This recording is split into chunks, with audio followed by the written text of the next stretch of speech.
So, yung topic po natin ngayon, occupational dermatitis o eczema.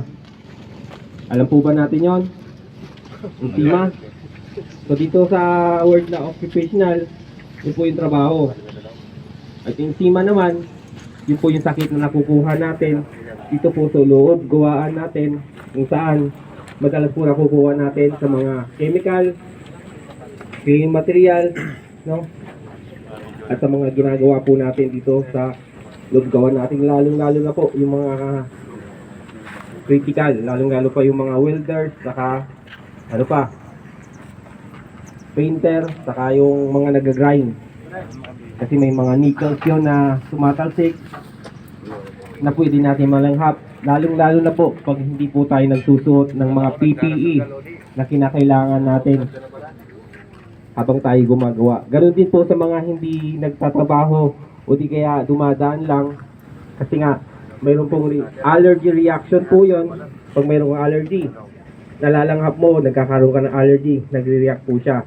So nandiyan po yung yung pangangati, yung sino po yung nakakaramdam, may allergy ba dito? Sino may allergy dito? Wala. So, lahat naman, irritant, contact lang halos. So, yun po yung naano natin, no? Sa mga kasama natin, pag may mga allergy, kunting, lang, no? Nakaka-sinok ng mga chemical, yung nagre-react agad, nag-ahatsi, o di kaya, ang masama, nagkakaroon ng pantal-pantal, kati-kati sa katawan. So, sa salitang English, allergy. Pero pag sa sa ano na natin, gali. So, sagwa sabihin, no? Pero yun po yung totoo. Kaya yung mga nakakaranas noon, may mga pula-pula na sa katawan natin, butlig-butlig. Kung sino po yung nakakaranas ng bungang araw, parang ganon. Yung iba naman, buo-buo, tapos namumula. So, sobrang katinon pag tayo po. Bakit po namumuo yun? Dahil po sa bakterya. Wala namang allergy, di ba? Dahil po sa bakterya. Bakit? Kasi yung mga damit natin na sinusuot araw-araw, kailangan malinis po yan. Pagkatapos natin gamitin, pag-uwi ng palitan natin para ibang damit naman, lalong-lalo na po yung medyas, saka yung underwear natin. Kasi pag tayo yung painter, siyempre yung mga chemical kumakapit po sa ating mga uniform at sa ating mga suot na damit, pantalon, pati na rin po sa mga mask, lalong-lalo na po yung mga gumagamit ng tube mask. So marami po dito nun kasi suporta sa init ng araw. So dapat wag po nating ulitin o ulit-ulitin gamitin. Dahil pag kinakapitan, doon na po nagkakaroon po ng bakterya na nalalanghap po natin at na dumadampi sa ating balat, sa katawan, sa kamay, sa mukha, worse, dun sa may natin, no? Sa baba natin, pababa hanggang paa. So nagkakaroon po ito sa medyas, nagkakaalipunga, di ba? So madumi po yung ginagamit natin kasi nagkakaroon po ng bakterya dahil paulit-ulit po nating sinusuot. So yung mga kasuotan natin ay dapat hanggat maaari isang beses lang po natin gamitin pag sa construction tayo dahil sa mga irritant na nandito, ang dami. Lalong-lalo na po nga sa mga painter. Bukod po na sa mga painter, malikabok pa, di ba?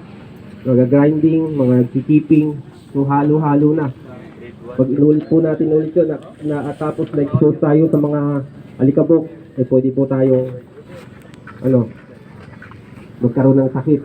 Hindi man natin maramdaman ngayon, naiipon po yan sa katagalan ng panahon. At pagdating ng panahon, imbis na makaipon ka para sa pamilya mo, sakit pala yung naiipon mo. Diba? Mas magandang maagap po tayo habang maaga pa. Kasi bata-bata pa nga tayo, malakas pa tayo. At saka yung may allergy at sa mga hindi, yung pagkakaiba. Minsan, dahil nga yung kasama mo, bago, tapos nalanghap ng yung chemical. Nag-aging na o di kaya nakakaramdam ng mga pantal-pantal, tapos ikaw hindi. So pasigat ka naman, di ba? Hindi ka nagsusuot ng PPE, hindi mo sinusunod yung patakaran natin pangkaligtasan. So mayroong mga ganung tao, di ba? Tama ho ba ako? Yes, sir. Yung hindi nila alintana, yung pwede nilang sakit na makuha, makapagyabang lang. Di ba? So hindi ko naman inano yun. Terms lang ng ano yung topic natin para paintindi yung mga topic natin ngayon. So pag lumala na po yung sakit natin, pwede na po tayo magpa-check up. So hindi naman po agad dyan nakakamatay. Pero ano, nakakahiya, di ba? Pag mayroon tayo dyan na kung ba naman may buni sa mukha, di ba? Tapos araw-araw ko pang pumapasok, hindi ka ba mahihiya? Okay lang yung nakatago kasi pwede mo itago. Pero ang ano po yan, proper hygiene, kalinisan sa ating katawan. Kaya po binabanggit po namin dito para maging aware po kayo sa lahat ng pagkakataon habang nandito po kayo sa loob gawaan. So ganoon din po sa mga kabahayan natin, no? May mga cleaning materials at saka yung mga pabango na ginagamit natin. Pwede ding maka-apekto din po sa atin yon, lalong-lalo na. Sabi ko nga, kung may allergy kayo.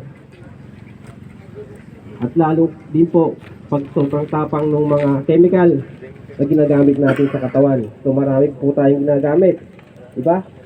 Araw-araw po, naliligo po tayo. Gumagamit tayo ng shampoo, pabango, sa mga babae, lipstick, at kung ano-ano pa. So pwede pong makaano po sa balat natin yon pag napasobra o di kaya napasama po sa atin. So yung po ano natin, may maraming term, yung eczema, yung dermatitis. Pero isang topic lang po yung binanggit ko para hindi po tayo tumagal. So nasa 10 yan. Kaya isa lang yung binanggit natin ngayon dahil yun lang po yung topic natin ngayon. Ang pag-iusap po natin, kundi lang po natin yung pagkaligtasan, yung mga patakaran natin, pati na rin po sa ating pangkalusugan. At mayroon din po tayong ano ngayon, announcement. May well-being audit po tayo, baka matuloy na po ngayon. So nakaraan, tentative, ngayon tuloy na po. Pero although naglulukit po tayo ng area, hindi ko alam kung pupuntahan pa tong area, pero dapat prepare po tayo lahat ng mga kasama natin. Bukod po sa housekeeping, pasuyin na lang po yung mga PPE po natin, no? Agad maaari yung N95 mask kasi wala po tayong respirator na available. Pero pwede kayong humingi ng N95 mask para hindi po tayo magkita at mapicturan. Baka maging observation pa yan at maging violation pa rin ng mga kasama natin. So sa mga foreman, leadman, pasuyin na lang po, supervisor, bago natin pagtrabahuin yung mga kasama natin, sabihin natin kung ano yung kailangan na PPE hanggat maaari para wala na pong mabibigyan ng violation. So magdi-December na, alam na, di ba? Nandiyan na po yung 13 months, pwede na pong matanggap yan, December. Kaya hanggat maaari, sana wala na pong mabigyan ng NPE para lahat po tayo masaya. Tama ho ba? Okay, maraming salamat mga kasama at mag-ingat po tayo sa maghapon natin pagtatrabaho.